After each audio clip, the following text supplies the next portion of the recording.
ఉన్న బంగారాన్ని విడిపించి ఆ రోజు ఆన్లైన్ రేటుకే మేము కొంటాం. Sharma gold company. మిమ్మల్ని చెయ్యి చాచండి అని నేను చెప్పనులే, కానీ ఒక కొడుగ్గా తీసుకోండి.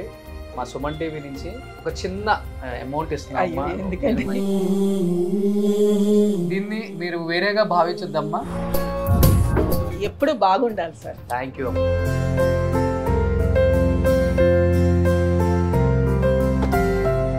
Hi, hello, welcome to Suman TV. నేను మీ రోషన్. సో ప్రజెంట్ నేను ఒక లెజెండరీ యాక్టర్ ఇంటి దగ్గర వచ్చాను అనమాట. Is none other than great actor Katti Kantharao గారు.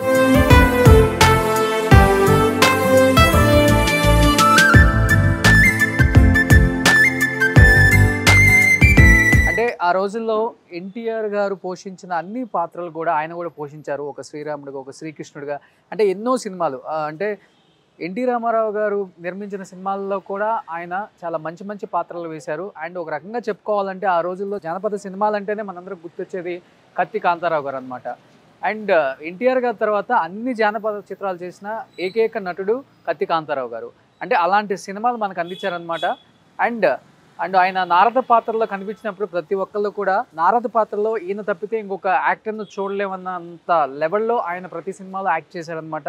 అండ్ శ్రీకృష్ణ తులాభారం కానీ, శ్రీకృష్ణ విజయం కానీ, శ్రీకృష్ణ సత్య కానీ, ఇలా ఎన్నో సినిమాలలో నారద పాత్ర అంటే మనందరం గుర్తొచ్చేది కత్తి కాంతారావు. సో అలాంటి కత్తి కాంతారావు గారు చివరి రోజుల్లో చాలా ఇబ్బందులు పడ్డారు. అండ్ ఈవెన్ ఫుడ్కి కూడా ఇబ్బంది పడ్డారు. అండ్ 80 సంవత్సరాల వయసులో కూడా 500 రూపాయలు యాక్ట్ చేస్తే వచ్చే సీరియల్స్లో నటించి కుటుంబాన్ని పోషించే స్థాయికి వెళ్ళారు. అంటే దాదాపు 600 ఎకరాల పొలం ఉంది, ఎన్నో కోటలు ఉన్నాయి, ప్యాలెస్ లాంటి ఇల్లులు ఉన్నాయి, కావాల్సినంత డబ్బు ఉంది. కానీ ఎందుకు అంటే కొన్ని సినిమాలు నిర్మించడం వల్ల ఆయన మొత్తం పూర్తిగా లాస్ అయిపోయి కుటుంబాన్ని కూడా పోషించలేని స్థాయికి వెళ్ళారు. ఈరోజు నేను కాంతారావు గారు ఇంటి దగ్గరికి వచ్చాను అనమాట. నిజంగా చెప్పాలంటే ఇల్లు చూడగానే నాకు కూడా చాలా అంటే చాలా భారం అనిపించింది నా హృదయం కూడా. అంటే ఎలాంటి రాజసం లాంటి ఒక లైఫ్ అనుభవించారు, కోటల లాంటి ప్యాలెస్లో ఉన్నారు, చివరికి ఇక్కడ ఉంటున్నారు వాళ్ళ కూతురు సుశీలారావు గారు. ఒకసారి ఆమెతో మాట్లాడే ప్రయత్నం అయితే చేద్దాం మనం.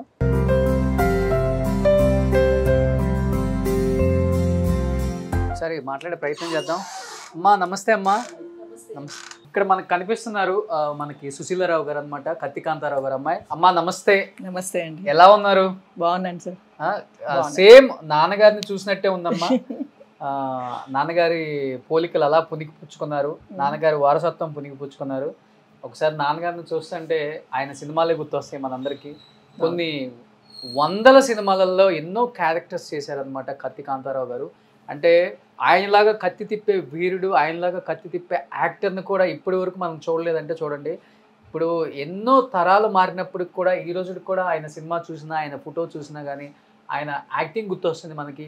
ఎన్ని మంచి మంచి రోల్స్ ఆయన యాక్ట్ చేశారు. అమ్మా ఇది ఏంటమ్మా నాన్నగారు ఎప్పుడు ఫోటో? ఇది ఏ సినిమాలోదోనండి, ఎప్పటి నుంచో ఉంది నాన్నగారి దగ్గర, నేను తెచ్చుకున్నాను. అది వచ్చి మా ఫ్యామిలీ ఫోటో అనమాట. మొత్తం ఫ్యామిలీ? ఫ్యామిలీ. మా పెద్దన్నయ్య, మదర్, ఫాదర్, మా పెద్దన్నయ్య, రెండో అన్నయ్య, మధ్యలో నేను, తర్వాత మూడో తమ్ముడు, ఆఖరి తమ్ముడు. మూడో వాడు ఉన్నాడు చూడండి, వాడు సుడిగుండాల సినిమాలో యాక్ట్ చేశాడు. నాగేశ్వరరావు కొడుకు లాగా యాక్ట్ చేశాడు, చిన్నపిల్లాడు, సుడిగుండాలు. ఇప్పుడు ఏం చేస్తున్నారమ్మా అందరూ? అందరూ ఎవరి మట్టు వాళ్ళు సెటిల్ అయిపోయారు. ఎక్కడున్నారు?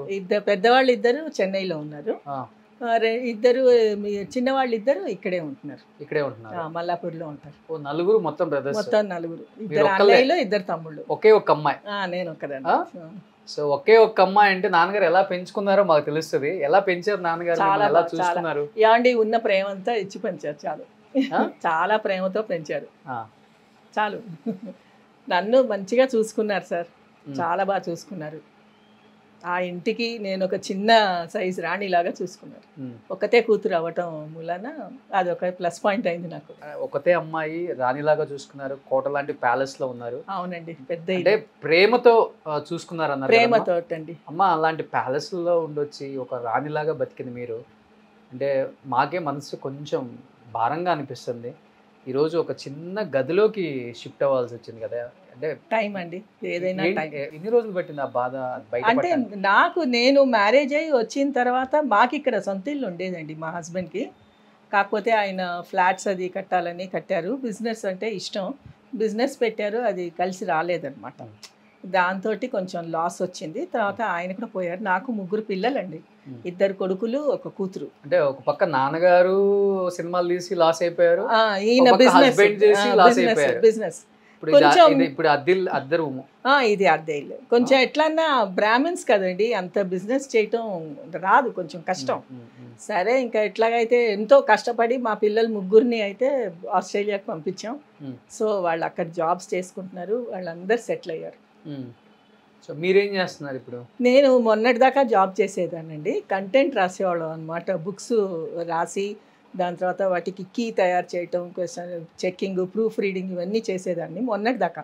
అంతకుముందు స్కూల్లో పనిచేశాను, మాతృశ్రీ స్కూల్ అని చెప్పి, ఈఎండ్ఎల్ స్కూల్ అని చెప్పి నల్లకుంట్లో ఉండేది. నేను 20 years నుంచి జాబ్ చేస్తూ ఉన్నాను సార్. ఇప్పుడు ఆపేశారు? ఇప్పుడు 64, ఇప్పుడు ఇంకా రిటైర్ అయ్యే ఏజ్ కదా, 64 years దాకా నేను చేశాను జాబ్. తర్వాత మానేశాను. ఇప్పుడు నాకు 68 ఇప్పుడు. అవునండి. సో మీరు ఒక్కళ్ళే ఉంటున్నారు? నేను ఒక్కదాన్నే ఉంటున్నాను సార్, ఒక్కదాన్నే. పిల్లలు ఎప్పుడన్నా వస్తే ఇక్కడ ఉంటారు నాతో. ఎంత రెంట్ ఎంత దీనికి? దగ్గర 8 కడుతున్నాను దీనికి రెంట్. అవునండి.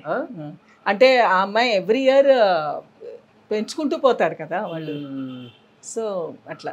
ఎక్కడ మీ ప్యాలెస్ లాంటి కోట ఇల్లు ఎక్కడ? చెన్నైలో విజయరాఘవాచారి రోడ్లో ఉండేది. తర్వాత అది అమ్మేశారు నాన్నగారు, అమ్మేసి హైదరాబాద్ వచ్చేసారు నాన్నగారు. సో మొత్తం అక్కడ ఆస్తులు ఏం లేవు ఇంకా? మొత్తం లేదు. ఆయన ఎంత సంపాదించి ఎంత కొనుక్కున్నాడో అయిపోయింది. పొలం ఎంత ఉండేది? 400 ఎకరాల పైన ఉందని విన్నాను నేను. అది ఏదో గ్రౌండ్. ఆయనకి మా ఫాదర్ వాజ్ వెల్ బోర్న్ అండి. పుట్టినప్పుడే ఆయన చాలా డబ్బుతోటే పుట్టాడు మా నాన్నగారు. 400 ఎకరాల దాకా? 400 ఎకరాలండి. గుడిబండ అని చెప్పి కోదాడి దగ్గర, తెలంగాణ. ఆ ఊరికి మా నాన్నగారు దొర. 400 ఎకరాలంటే చూసుకోండి, మంచి దీంతో ఇచ్చాడు. ఫ్యామిలీ చిన్నదండి. మా నాన్నగారు ఒక్కరే కొడుకు మా బామ్మగారికి. మా మదర్ కూడా ఒక్కతే కూతురు మా అమ్మమ్మకి అనమాట. సో మా నాన్నగారు ఇష్టపడి కొంచెం ప్రేమించి పెళ్లి చేసుకున్నారు మా మదర్ని. Okay okay. అమ్మ ఎప్పుడు చనిపోయారు? అమ్మ 3 years అయిందండి. February 4th పోయారు. February 4th పోయారు. సో ఇక్కడే హైదరాబాద్లో మల్లాపూర్ ఇంట్లో పోయారు. Okay okay. సో ఇప్పుడు జాబ్ ఎప్పుడు మానేశారమ్మా? నేను జాబ్ మానేసి కూడా 1.5 year అయింది. 1.5 year. టైం పాస్ అవుతుందా మరి? అదే ఇదిగో పుస్తకాలు వర్క్ చేసుకుంటూ కూర్చుంటాను. ఓకే. సో అదే టైం పాస్. సుశీల గారు, మీరు చాలా పెద్ద మనసు. నాన్నగారు కూడా మిమ్మల్ని అలానే పెంచారు, మోరల్స్ ఎథిక్స్తో పెంచారు. అవును సార్. అంటే ఎప్పుడు కూడా చెయ్యి దాచుకుండానే పెంచారు. నాన్నగారు కూడా ఆయన ఎప్పుడు లేదండి, ఇబ్బంది పడుతున్నప్పుడు కూడా క్యారెక్టర్స్ కూడా చేసుకుంటూ ఏదో వచ్చిన దాంతో ఫ్యామిలీని గడిపారు. కానీ ఏమంటే ఇంకొకటి చెప్తాను, మా ఫాదర్ ఎప్పుడు ఏ ప్రొడ్యూసర్ దగ్గరికి వెళ్ళి నాకు వేషం ఇవ్వండి అని ఒక్క రోజు కూడా అడగగా మాకు తెలియదండి. అసలు ఎన్నడూ అడగలేదండి. వస్తే వేసేవారు అంతే. ఆయన కోరిక చచ్చిపోయేంత వరకు నేను యాక్ట్ చేయాలి అంతే, నాకు ఇది తప్ప ఇంకా వేరే తెలియదమ్మా అనేవారు. అట్లాగే చేశారండి ఆయన. మిమ్మల్ని చెయ్యి చాచండి అని నేను చెప్పనులే, కానీ ఒక కొడుగ్గా తీసుకోండి. మా సుమన్ టీవీ నుంచి కాంతారావు గారి మీద ఉన్న ప్రేమతో, మీ మీద ఉన్న ప్రేమతో సో ఒక చిన్న అమౌంట్ ఇస్తున్నాం. మంచిగా బాగుండాలని కోరుకుంటున్నాం. సుమన్ టీవీ ఎప్పుడు కూడా పాత ఆర్టిస్టుల కుటుంబాలని కూడా ప్రతి ఒక్కరిని పలకరించింది, మాట్లాడింది. వాళ్ళు ఎలాంటి పొజిషన్లో ఉన్నారో తెలుసుకున్నారు. మంచి పొజిషన్లో ఉంటే హ్యాపీగా ఉంటాం. వాళ్ళు కొంచెం పొజిషన్ బాగాలేకపోయినా కానీ 10 మందికి హెల్ప్ చేసుకుంటూ వచ్చింది సుమన్ టీవీ ఇప్పటి వరకు కూడా. అండ్ మీకు పెద్ద అమౌంట్ కాకపోయినప్పటికి కూడా, అంటే మీకు అంటే ఇప్పుడు జాబ్ కూడా చేయట్లేదు కాబట్టి నా సైడ్ నుంచి, మా సుమన్ టీవీ నుంచి దీన్ని మీరు వేరేగా భావించొద్దమ్మా. హ్యాపీగా నా కుటుంబం ఇచ్చింది అనుకోని మంచిగా చీరలు కొనుక్కోండి. అయ్యో, నవ్వుతూ హ్యాపీగా ఉండాలని ఇది చేస్తున్నానమ్మా నేను. Thank you so much sir. నేను చూస్తూ ఉంటాను మీది. మీరు ఈ మధ్య కృష్ణవేణి గారిని అనుకుంటాను కదా, నేను చూశాను, నా ఫోన్లో వస్తూ ఉంటుంది. ఎంతో మంది చాలా మంచి ఇది చేస్తున్నారు సార్. మీరు మాత్రం మీకు ఎప్పుడు దేవుడి బ్లెస్సింగ్స్ ఉంటుంది తప్పకుండా. మాది కాదండి, ముఖ్యంగా మనకు కావాల్సింది పైన ఆ దేవుడు బ్లెస్సింగ్స్ చాలా అవసరం. మనుషులు ఏముందండి, మనం ఈరోజు మంచిగా ఉంటే బాగుండు బాబు అంటారు. వాళ్ళకి వాళ్ళు ఏదైనా అడిగా అనుకోండి, చేయలేదనుకోండి లోపల తిట్టుకుంటారు. బాగా ఉండు అన్నది వెళ్ళిపోతుంది ఇంకా. సో ఎప్పుడు బాగుండాలి సార్. థ్యాంక్ యూ అమ్మా, థ్యాంక్ యూ సో మచ్. మీరు కూడా హ్యాపీగా ఉండండి అమ్మా. ఏ అవసరం ఉన్నా ఫోన్ చేయండి. తప్పకుండా సార్. మీ బిడ్డలకి ఎలా చేస్తారో అలానే అనుకొని చేయండి హైదరాబాద్లో. తప్పకుండా. ఎందుకంటే అంత మహానుభావుడు, అంత పెద్ద యాక్టరు, ఆయనలాగా యాక్ట్ చేసే యాక్టర్స్ని ఇప్పుడు వరకు మనం నారదుడి పాత్రలో చూడలేకపోతున్నాం. సో అలా యాక్ట్ చేశారు ఆయన. మాకు కూడా చాలా గర్వంగా ఉంటుందండి. అవును, నేను ఆస్ట్రేలియాకి వెళ్ళినప్పుడు అక్కడ ఆయన ఫ్యాన్స్ ఉన్నారు. కత్తి తిప్పితే మాత్రం అది ఒక్క కాంతారావు గారేనండి అని వాళ్ళు చెప్తుంటే నాకు ఒళ్ళంతా ఒక రకంగా అయిపోయిందండి. ఆయన అంతా. ఆ తర్వాత లవకుశలో లక్ష్మణుడు అంటే నిజంగా లక్ష్మణుడిని, రాముడిని, సీతను చూసినట్టే ఉన్నారండి. అంజలిదేవి గారి సీత. చాలా అసలు దానికి కూడా చాలా పెద్ద యుద్ధం అయిందంట కదా ఆయన తీసేయమని పుల్లయ్య గారి మధ్యలో. అంటే మా ఫాదర్ కి లేదు, ఆయనకి జాండీస్ వచ్చిందండి మా ఫాదర్ కి. సినిమా అప్పుడు జాండీస్ వస్తే బాగా మనిషి చిక్కిపోయారు, సన్నగా అయిపోయారు. అయిపోతే వాళ్ళు ఏం చేశారంటే శత్రుఘ్నుడో ఏదో పాత్రకి షిఫ్ట్ చేద్దామని చేశారు. మా ఫాదర్ రామారావు గారితో పోయి చెప్పారనమాట, అన్నయ్య ఇట్లా చేద్దాం అనుకుంటున్నారు, అట్లా ఎట్లా చేస్తారు అనేసి రామారావు గారు సలహా ఇచ్చారు నాన్నగారికి. నువ్వు ఒళ్ళు చెయ్యాలి అంటే మంచిగా బియర్ తాగితే ఒళ్ళు వస్తుంది, పోయిన ఒళ్ళు వస్తుంది, మంచిగా సెట్ అవుతుంది. వెంటనే ఆయనతో రామారావు గారు మాట్లాడారు ప్రొడ్యూసర్తో. ఎవరికైతే ఏ క్యారెక్టర్స్ వేయించాలనుకుంటున్నారో వాళ్ళ చేతే ఆ క్యారెక్టర్స్ వేయించండి, ఆర్టిస్ట్ని ఎప్పుడు డీక్రియేట్ చేయొద్దు మీరు అని చెప్పి ఆయన బలవంతం మీద నాన్నగారికి లక్ష్మణుడు పాత్ర నాన్నగారికే ఇప్పించారు అనమాట. Okay, super. So time pass అవుతుంటుంది, నాన్నగారు పాత సినిమాలు చూస్తుంటారు. ఎప్పుడైతే చిన్న కుటుంబం అంటే ఎంత హ్యాపీ అంటే ఇప్పుడు అర్థం అవుతుంది. బట్ బోర్ కొడుతుందా మీకు ఇక్కడ? అంతా బోరే తెలిసిన వాళ్ళేనా ఇక్కడ? ఉన్నారు, మంచి వాళ్ళేనండి, చుట్టుపక్కల అందరూ మంచి. కాంతారావు గారు అమ్మాయి అంటే ఒక గౌరవం ఉంటుంది. ఉంది. నేను ఎక్కువ చెప్పను సార్ నేను ఎవరు అని, కానీ ఇంట్లోకి వచ్చిన వాళ్ళకి అర్థమైపోయింది. లోపలికి వస్తేనే తెలుస్తుంది, కానీ నేను ఎవరు అని చెప్పను. ఎందుకంటే చెప్పి ఇప్పుడు మెచ్చుకునే వాళ్ళు పర్వాలేదండి, లేకపోతే క్రిటిసిజం అన్నది ఎక్కువ, అది నాకు ఇష్టం ఉండదు. ఏమండి ఆయన పోయిన తర్వాత ఆయన లెజెండ్గానే పోయాడు, ఆ పేరు ఆయనకి ఎప్పటికీ మిగిలిపోవాలండి. మా వల్ల పేరు చెడిపోకూడదండి పిల్లల వల్ల, నేను ఎప్పుడు అదే అనుకుంటారు.